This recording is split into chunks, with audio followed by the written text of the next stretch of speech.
देवशयनी एकादशी की आपको हार्दिक शुभकामनाएं। भगवान श्री हरि विष्णु और माता लक्ष्मी की कृपा सदैव आप और आपके समस्त परिवार पर बनी रहे। 6 जून 2025 रविवार के दिन देवशयनी एकादशी का व्रत है। तो आप सब जो व्रत धारण करते हैं अत्यंत ही श्रेष्ठ है, लेकिन जो भक्त व्रत नहीं कर पाते हैं किसी भी कारणवश, उन्हें भी आज के दिन विधि विधान से श्री भगवान हरि विष्णु की और माता लक्ष्मी की आराधना करना है। क्योंकि इन 4 महीनों में जब श्री हरि विष्णु योग निद्रा की अवस्था में होते हैं, कई प्रकार के शुभ और मांगलिक कार्य वर्जित होते हैं, जैसे कि विवाह, मुंडन, जनेऊ और इसके अलावा कई ऐसे जो बड़े यज्ञ और अनुष्ठान होते हैं वह भी इन 4 महीनों में नहीं किए जाते। तो इन 4 महीनों में क्या क्या करना चाहिए, क्या नहीं करना चाहिए, इसकी जानकारी आपको आने वाली वीडियो में मिलेगी। और इस वीडियो में आप सुनेंगे हरिशयनी एकादशी व्रत की कथा। लेकिन उससे पहले सुनते हैं 11 माता की कथा। एक समय की बात है, एक राज्य में एक राजा राज्य करता था। राजा बहुत ही बुद्धिमान था और बलशाली भी था। राजा सदैव अपनी प्रजा का बहुत अच्छे से ध्यान भी रखता था और उस राज्य की प्रजा भी राजा को बहुत पसंद करती थी। राजा की 2 बेटियां थीं। राजा अपनी दोनों बेटियों से बहुत प्रेम करते थे। राजा की छोटी बेटी देखने में बहुत सुंदर थी और आकर्षक भी थी। राजा की बड़ी बेटी छोटी बेटी के मुकाबले थोड़ा कम सुंदर थी। राजा की जो छोटी बेटी थी वह 11 माता की पूजा किया करती थी और वह स्वभाव से भी बहुत अच्छी थी। तो सभी लोग जो राज्य के थे वह राजा की छोटी बेटी से बहुत प्रेम करते थे और उसकी बहुत प्रशंसा भी किया करते थे। सिर्फ प्रजा ही नहीं बल्कि राजा भी अपनी छोटी बेटी को बहुत अधिक प्रेम करते थे।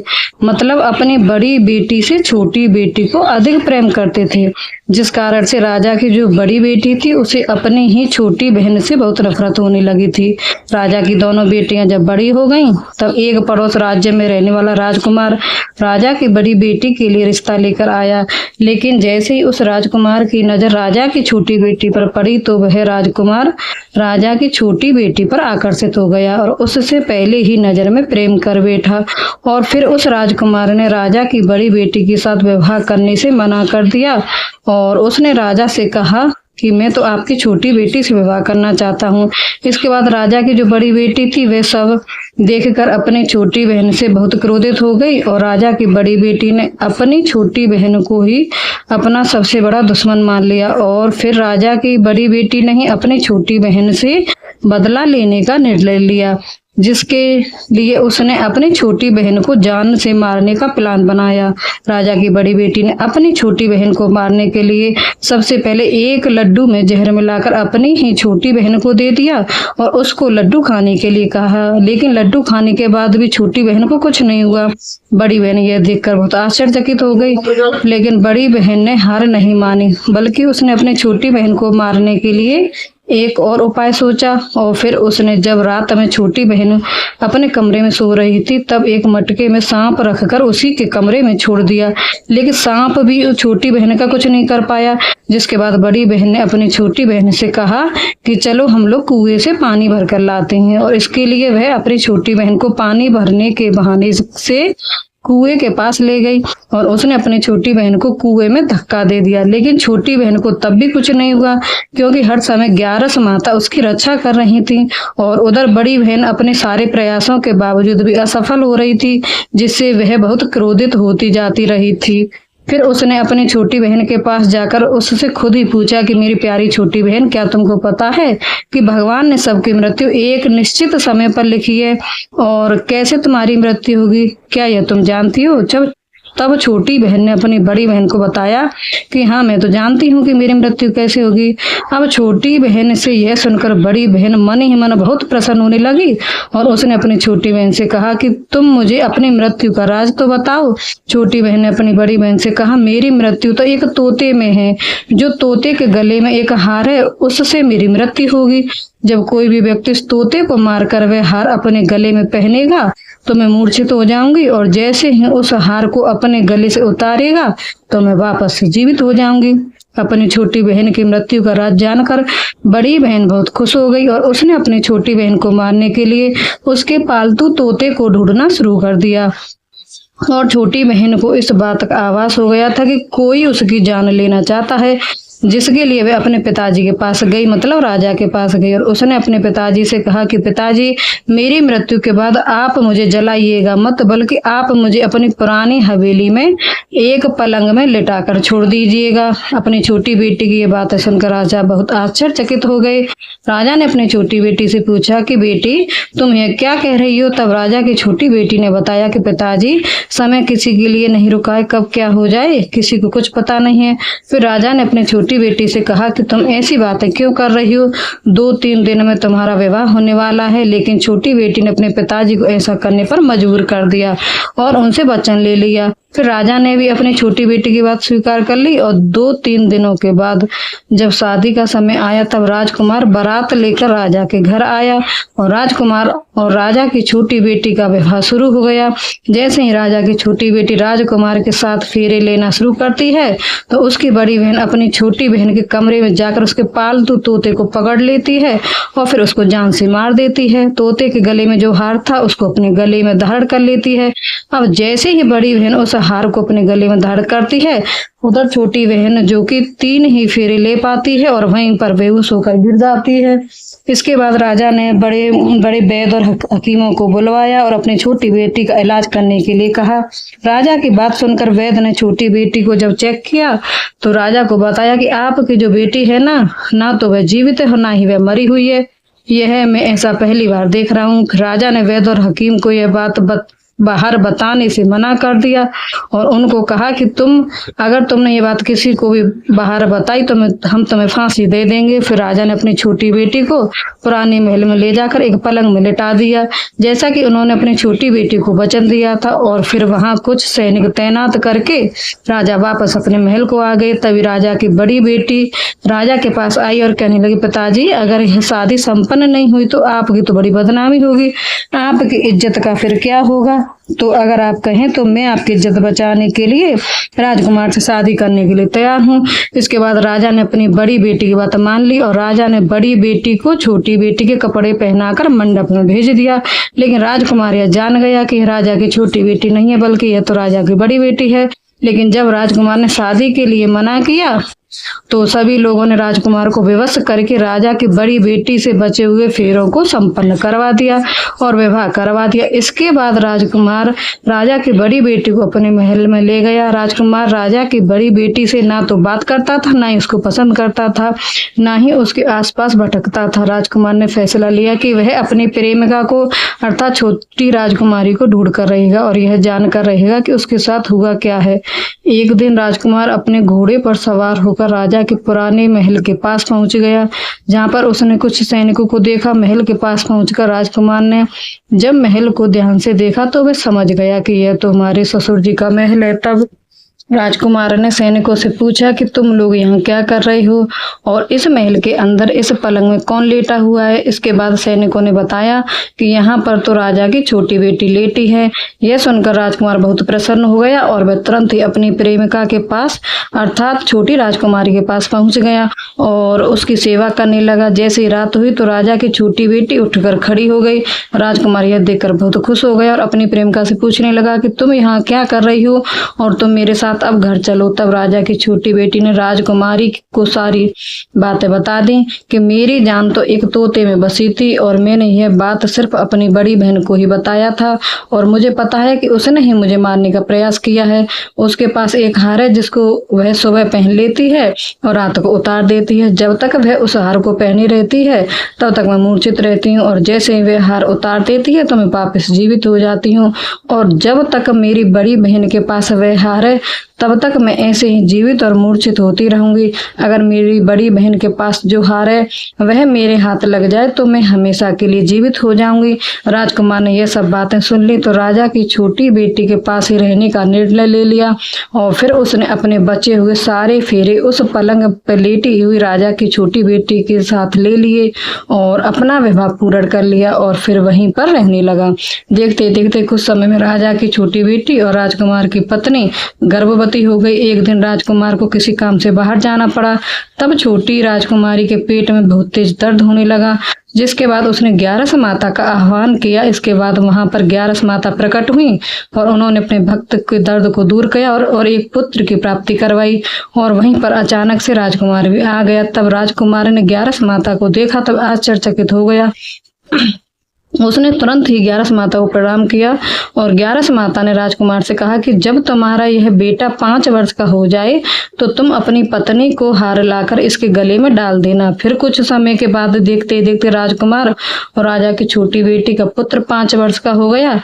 तो राजकुमार अपने बेटे से बोला कि बेटा, मैं कुछ काम को बाहर जा रहा हूँ, तुम अपनी माता का ध्यान रखना। और फिर वहां से चला गया। राजकुमार को बाहर निकलते ही वह बड़ी बहन को सैनिक देख लेते हैं और बड़ी बहन को जाकर सारी बातें बता देते हैं। इसके बाद बड़ी बहन अपनी छोटी बहन के पुत्र को वहां से उठवा लेती है और उसको मरवा देती है।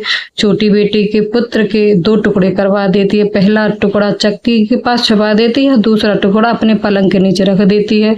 अब 11 माता भिखारी का रूप लेकर आती हैं और एक भिखारी का रूप रखकर बड़ी बहन के पास चली जाती हैं। उसके बाद वहां पर भिक्षा मांगने लगती हैं। बड़ी बहन अपने नौकरों से कहती है कि जाकर भिक्षा दे दो, लेकिन जैसे ही नौकर 11 माता को भिक्षा देने के लिए जाते हैं तो माता उन्हें मना कर देती है और कहती है कि मैं तुम्हारी महारानी से ही भिक्षा लूंगी। इसके बाद बड़ी बहन स्वयं ही भिक्षा देने के लिए माता के पास आती है। तब माता एक बिल्ली का रूप लेकर उसके कमरे में जाती हैं और वहां पर छोटी बेटी के पुत्र के जो 2 टुकड़े होते हैं उन्हें आपस में जोड़ देती हैं और फिर उस पुत्र को जीवित करके वहां से लेकर चली जाती हैं। फिर कुछ दिनों बाद राजकुमार अपने बेटे को लेकर बड़ी राजकुमारी के पास आता है। राजकुमारी उस बच्चे को देखकर आश्चर्यचकित हो जाती है, लेकिन राजकुमार के सामने कोई भी बात प्रकट नहीं करती। राजकुमार कहता है कि तुम इस बच्चे का अच्छे से ध्यान रखना। अगर तुम इस बच्चे का अच्छे से ध्यान रखोगी तो मैं तुमसे बात करूंगा। अब एक दिन राजकुमार अपने बच्चे से कहता है कि तुम बड़ी राजकुमारी के पास जाकर उनसे उनके गले का हार मांग लो। उसके बाद राजकुमार का लड़का अपनी मम्मी के पास अर्थात बड़ी राजकुमारी के पास जाकर कहता है, मम्मी, मुझे तुम्हारा हार चाहिए जो तुमने गले में पहन रखा है। अब यह सुनकर पहले तो बड़ी बहन अर्थात बड़ी राजकुमारी बहुत क्रोधित होती है, परंतु उसको याद आता है कि राजकुमार ने कहा था कि अगर मैं इस बच्चे को ध्यान अच्छे से रखूंगी तो वह भी मुझसे बात करेंगे। इसीलिए वह उस बच्चे को उस हार को दे देती है और तुरंत ही वह बच्चा उस हार को लेकर जाता है और अपने पिताजी को अर्थात राजकुमार को दे देता है। और तभी राजकुमार अपने बेटे को लेकर वहां से जाने लगता है। फिर बड़ी राजकुमारी से कहता है कि तुम हमारे लिए खाना बनाकर रखना, मैं शाम को आकर तुम्हारे साथ खाना खाऊंगा। और वह अपने बेटे को लेकर वहां से चला जाता है। इसके बाद वह राजा के पास जाता है और उनको सारी बातें बता देता है। राजा अपनी बड़ी बेटी की ऐसी करतूत सुनकर बहुत क्रोधित होते हैं और अपनी परवरिश पर ही दोष देने लगते हैं और राजकुमार को अपनी छोटी बेटी के साथ रहने के लिए आदेश देते हैं। 11 माता की कृपा से राजकुमार और राजा की छोटी बेटी अपने बच्चे के साथ बहुत ही प्रेम से सुखपूर्वक अपना जीवन बिताते हैं। हे 11 माता, जैसे आपने राजा की छोटी बेटी पर कृपा करी वैसे ही हम सब पर भी करना। कहानी कहने वाले, सुनने वाले और हुंकारा भरने वाले सब पर अपनी कृपा बनाए रखना। तो प्रेम से बोलिए 11 माता की जय। और अब सुनते हैं हरिशयनी एकादशी व्रत की कथा। धर्मराज युधिष्ठिर ने भगवान श्री कृष्ण से पूछा, हे जनार्दन, आषाढ़ मास की शुक्ल पक्ष की एकादशी का नाम क्या है? इस व्रत के करने की विधि क्या है और किस देवता का इस एकादशी में पूजन किया जाता है? भगवान श्री कृष्ण कहने लगे, हे युधिष्ठिर, एक समय की बात है, नारद जी ने भी ब्रह्मा जी से यही प्रश्न किया था। तब ब्रह्मा जी ने उत्तर दिया था कि हे नारद, तुमने कलियुगी जीवों के उद्धार हेतु अति उत्तम प्रश्न किया है, क्योंकि एकादशी व्रत सब व्रतों में श्रेष्ठ है। इस व्रत के प्रभाव से समस्त पाप नष्ट हो जाते हैं और जो प्रत्येक एकादशी का व्रत श्रेष्ठ होता है उनके करने से भगवान श्री हरि विष्णु प्रसन्न होते हैं। परंतु उन सब में भी आषाढ़ मास के शुक्ल पक्ष की यह एकादशी तो सबसे अधिक पुण्य प्रदायक है और इस एकादशी का नाम पद्मा एकादशी। और पद्मा नामक इस एकादशी से संबंधित पुराणों में वर्जित एक कथा मैं तुमसे कहता हूँ। हे नारद, तुम ध्यानपूर्वक इस कथा को सुनो। सतयुग में मानदाता नाम का एक सूर्यवंशी राजा था, जो सत्यवादी और महान प्रतापी था। वह प्रजा का पुत्र की तरह पालन किया करता था। उसकी प्रजा धन धान्य से संपन्न और सुखी थी। उसके राज्य में कभी भी अकाल नहीं पड़ता था। एक समय उस राजा के राज्य में 3 वर्ष तक वर्षा नहीं हुई और अकाल पड़ गया। प्रजा अन्न की कमी के कारण अत्यंत कष्ट पाने लगी और अन्न के अभाव के कारण यज्ञ आदि भी बंद हो गए। एक दिन प्रजा राजा के पास जाकर कहने लगी, हे राजन, समस्त विश्व की सृष्टि का कारण वर्षा है। वर्षा के अभाव से अकाल पड़ गया है और अकाल से प्रजा मर रही है, इसलिए कोई ऐसा उपाय कीजिए जिससे प्रजा का कष्ट दूर हो जाए। राजा मानधाता ने कहा, आप लोग ठीक कह रहे हैं, वर्ष से ही अन्न उत्पन्न होता है और आप लोग वर्षा ना होने से अत्यंत दुखी हैं। मैं आप लोगों के दुखों को समझता हूँ। ऐसा कहकर राजा कुछ सेना साथ लेकर वन की तरफ चल दिए।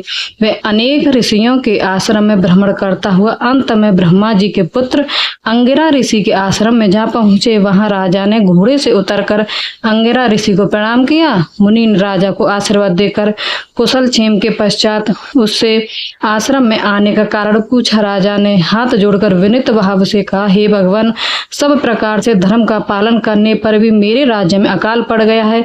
इससे प्रजा अत्यंत दुखी है। राजा के पापों से ही प्रजा को कष्ट मिलता है, ऐसा शास्त्रों में लिखा है। जब मैं धर्मानुसार राज्य करता हूँ तो मेरे राज्य में अकाल कैसे पड़ गया? मैं आपसे इसी संदेह का निवारण करने के लिए आया हूँ। कृपा करके आप मेरे संदेह का निवारण कीजिए और साथ ही प्रजा के कष्ट को दूर करने का कोई उपाय भी बतलाइए। राजा की यह बातें सुनकर महर्षि अंगिरा ने कहा, राजन, यह सत्ययुग सब युग में उत्तम है। इसमें धर्म के चारों चरण उपस्थित हैं, अर्थात इस युग में धर्म के सबसे अधिक उन्नति है। लोग ब्रह्मा की उपासना करते हैं और ब्राह्मणों को ही केवल वेद पढ़ने तथा तप करने का अधिकार है, परंतु आपके राज्य में एक शूद्र तपस्या कर रहा है। इसी दोष के कारण आपके राज्य में वर्षा नहीं हो रही है। इसीलिए यदि आप प्रजा का भला करना चाहते हैं तो उस शूद्र का वध कर दीजिए। राजा ने कहा, हे महाराज, मैं उस निरपराध तपस्या करने वाले शूद्र को किस तरह मार सकता हूँ?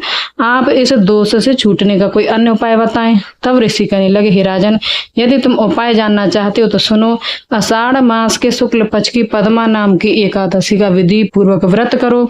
इस व्रत के प्रभाव से तुम्हारे राज्य में वर्षा भी होगी और प्रजा सुख पाएगी। हे राजन, इस एकादशी का व्रत समस्त सिद्धियों को देने वाला तथा समस्त उपद्रवों को शांत करने वाला है।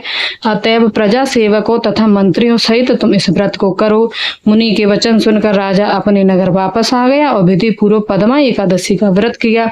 इस व्रत के प्रभाव से उनके राज्य में मूसलाधार वर्षा हुई और पूरा राज्य धन्य धान्य से परिपूर्ण हो गया। तब ब्रह्मा जी ने नारद जी से कहा, हे नारद, इस हरिशयन एकादशी का व्रत सभी मनुष्यों को करना चाहिए, क्योंकि इस व्रत का इस लोक में सुख और परलोक में मुक्ति देने वाला है। इसकी कथा के पढ़ने और सुनने मात्र से ही मनुष्य समस्त पापों से नष्ट हो जाते हैं।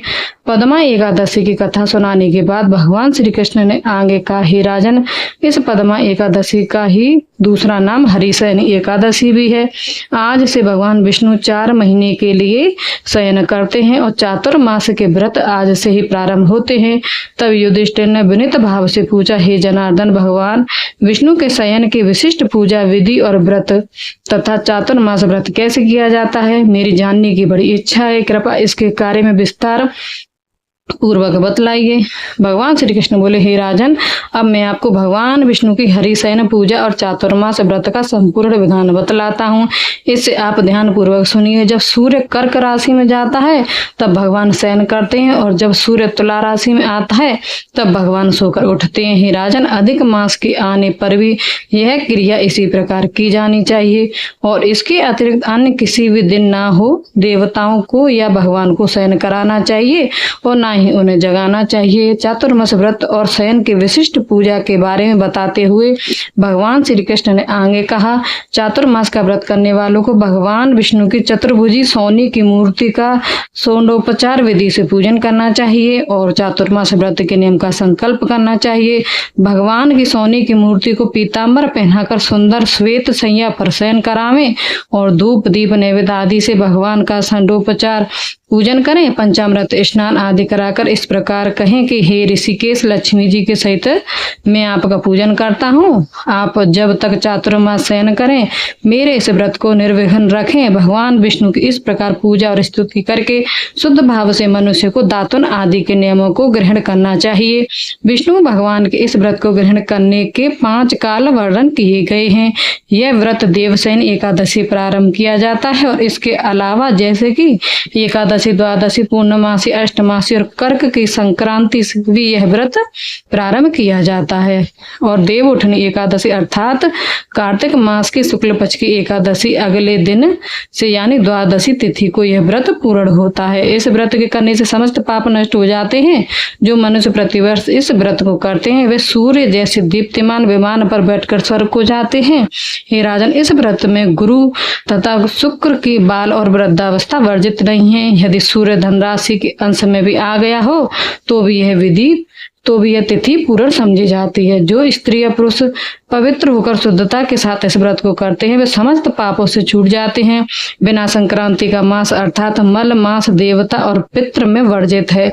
आगे भगवान श्री कृष्ण ने कहा, हे राजन, अब विभिन्न कार्यों का अलग अलग फल सुनो। जो मनुष्य प्रतिदिन मंदिर में झाड़ू देते हैं, जल से धोते हैं, गोबर से लीपते हैं या मंदिरों में रंग करते हैं उनको 7 जन्म तक ब्राह्मण योनि मिलती है। जो मनुष्य चातुर्मास में भगवान को दूध, दही, घी, शहद और मिश्री आदि से स्नान कराते हैं तथा ब्राह्मणों को भूमि और स्वर्ण आदि का दान करते हैं वे वैभवशाली होकर अंत में स्वर्ग में जाकर इंद्र जैसा सुख भोगते हैं। जो विष्णु भगवान की सोने की प्रतिमा बनाकर धूप, दीप, नैवेद्य और पुष्प आदि से भगवान का पूजन करते हैं वे इंद्रलोक में जाकर अच्छे सुख भोगते हैं। जो मनुष्य तुलसी से भगवान का पूजन करते हैं या स्वर्ण की तुलसी ब्राह्मणों को दान देते हैं वे सोने के विमान में बैठकर परम गति को प्राप्त करते हैं। जो मनुष्य भगवान को गूगल की धूप और दीप अर्पण करते हैं उनको अनेक प्रकार की संपत्ति मिलती है और वह जन्म जन्मांतर के लिए धनी हो जाते हैं। चातुर्मास की व्रत की महिमा का वर्णन करते हुए भगवान श्री कृष्ण ने आगे कहा, जो मनुष्य चातुर्मास में पीपल के वृक्ष तथा भगवान विष्णु की परिक्रमा करते हैं और पूजा करते हैं उनको विष्णु लोक की प्राप्ति होती है। और जो मनुष्य संध्या को देवताओं तथा ब्राह्मणों को दीपदान करते हैं तथा विष्णु भगवान का हवन करते हैं वे सुंदर विमान में बैठकर स्वर्ग हो जाते हैं और अप्सराओं से सेवित होते हैं। जो मनुष्य चातुर्मास में भगवान का चरणामृत लेते हैं वे आवागमन से मुक्त हो जाते हैं। जो मनुष्य नित्य प्रति तीनों समय मंदिरों में 108 बार गायत्री मंत्र का जप करते हैं वे सब पापों से में लिप्त नहीं होते। इन 4 मासों में जो पुराणों और शास्त्रों को पढ़ते अथवा सुनते हैं एवं वस्त्र तथा स्वर्ण सहित ब्राह्मणों को दान देते हैं वे दानी, धनी, ज्ञानी और कीर्तिमान होते हैं।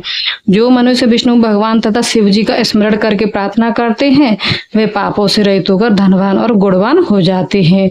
जो नित्य कर्म के पश्चात सूर्य को अर्घ देते हैं तथा व्रत की समाप्ति पर स्वर्ण, लाल वस्त्र और गोदान करते हैं वे आरोग्यता पूर्वक दीर्घायु तथा कीर्ति, धन और बल पाते हैं। चातुर्मास में जो मनुष्य गायत्री मंत्र द्वारा तिल से होम करते हैं और समाप्ति पर दान करते हैं उनके समस्त पाप नाश होकर निरोगी शरीर प्राप्त होता है तथा सुपुत्र संतान मिलती है। और जो मनुष्य अन्न से हवन करते हैं और समाप्त हो जाने पर घी, गड़ा और वस्त्रों का दान करते हैं वे ऐश्वर्यशाली होकर ब्रह्मा को समान सुख भोगते हैं और जो उनके शत्रुओं का नाश हो जाता है। जो पीपल की पूजा करते हैं अंत में स्वर्ण सहित वस्त्रों का दान करते हैं वे सब पापों से छूटकर भगवान के प्रिय भक्त बन जाते हैं।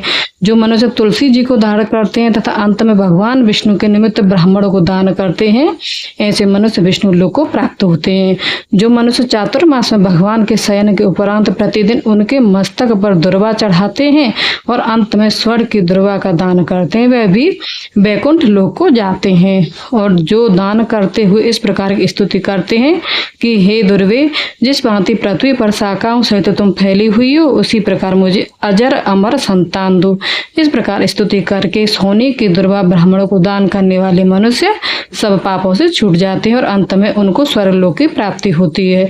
जो भगवान के मंदिर में जाकर रात्रि जागरण करते हैं उनके भजन कीर्तन करते हैं वे भी स्वर्ग को जाते हैं। भगवान श्री कृष्ण आगे का, हे राजन, चातुर्मास के व्रत में उत्तम ध्वनि वाला घंटा घंटा दान करने का विशिष्ट महत्व है।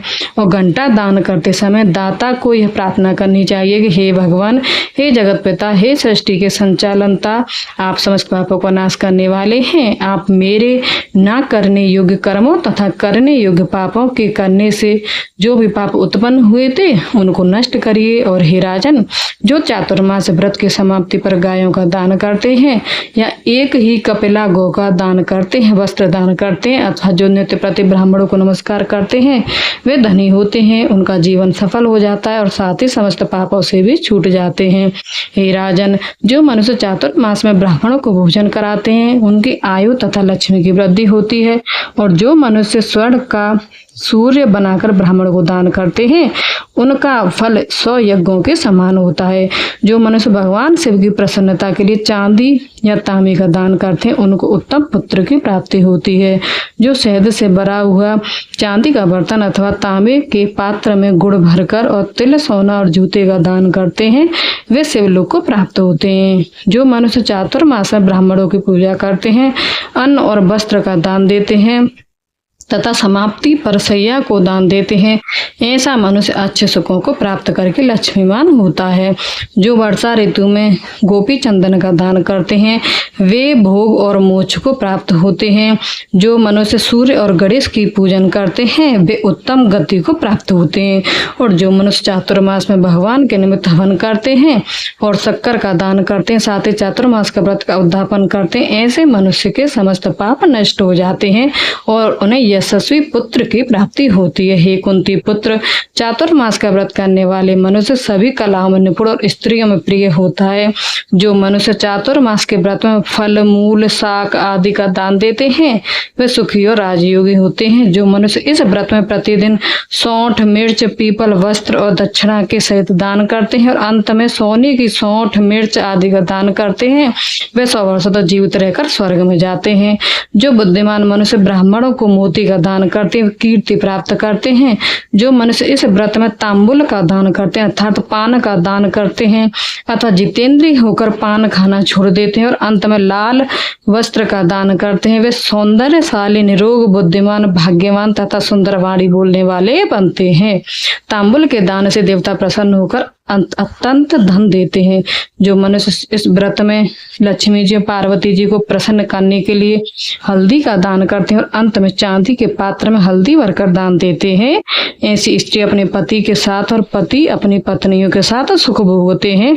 उन्हें सौभाग्य, अच्छे धन और सुपात्र संतान मिलती है और साथ ही वे देवताओं में भी पूजित होते हैं। जो मनुष्य इस काल में शिव जी और पार्वती जी की प्रसन्नता के लिए ब्राह्मण, स्त्री तथा पुरुष का पूजन करके दक्षिणा, वस्त्र और स्वर्ण का दान करते हैं और आरंभ में शिव की स्वर्ण प्रतिमा बनाकर दान देते हैं और बैल का दान करते हैं, उन्हें संपत्ति और कीर्ति दोनों प्राप्त होती हैं। जो मनुष्य फल का दान करते हैं और अंत में स्वर्ण देते हैं उनके सब मनोरथ सिद्ध होते हैं तथा सुपात्र संतान की प्राप्ति होती है। चातुर्मास में फल का दान करने से नंदन वन का सुख प्राप्त होता है। जो मनुष्य इस व्रत में पुष्प का दान करते हैं वे ज्ञान प्राप्त करके ब्रह्मलोक में पितरों के साथ अनेकों सुखों को भोगते हैं। जो व्यक्ति चातुर्मास में प्रजापत्य व्रत करते हैं और उसकी समाप्ति पर गोदान करते हैं और ब्राह्मणों को भोजन कराते हैं वे सब पापों से मुक्त होकर ब्रह्मलोक को जाते हैं।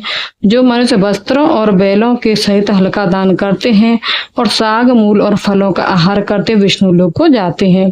चातुर्मास में जो मनुष्य केला या पलाश के पत्तों में भोजन करते हैं, कांसे के पात्र वस्त्र का दान करते हैं तथा तेल नहीं खाते हैं, उनके समस्त पाप नष्ट हो जाते हैं। जो मनुष्य पयोव्रत करते हैं और अंत में दूध वाली गोदान देते हैं वे विष्णु लोक को जाते हैं। ब्रह्मघाती, बालघाती, सुरापान करने वाला, असत्य बोलने वाला, अगम्य से गमन करने वाला, विधवा का शील भंग करने वाला, ब्राह्मणी तथा चांडालनी के साथ भोग करने वाला महापापी भी चातुर्मास व्रत करने पर पाप मुक्त हो जाता है। राजन, चातुर्मास व्रत के अंत में 64 फल कांसे का पात्र तथा वस्त्र और आभूषणों के साथ गौ और बछड़ा दान करना चाहिए। जो मनुष्य भूमि को गोबर से शुद्ध करके भगवान का स्मरण करते हैं वे धार्मिक राजा होते हैं तथा उनकी संतान भी अच्छी होती है।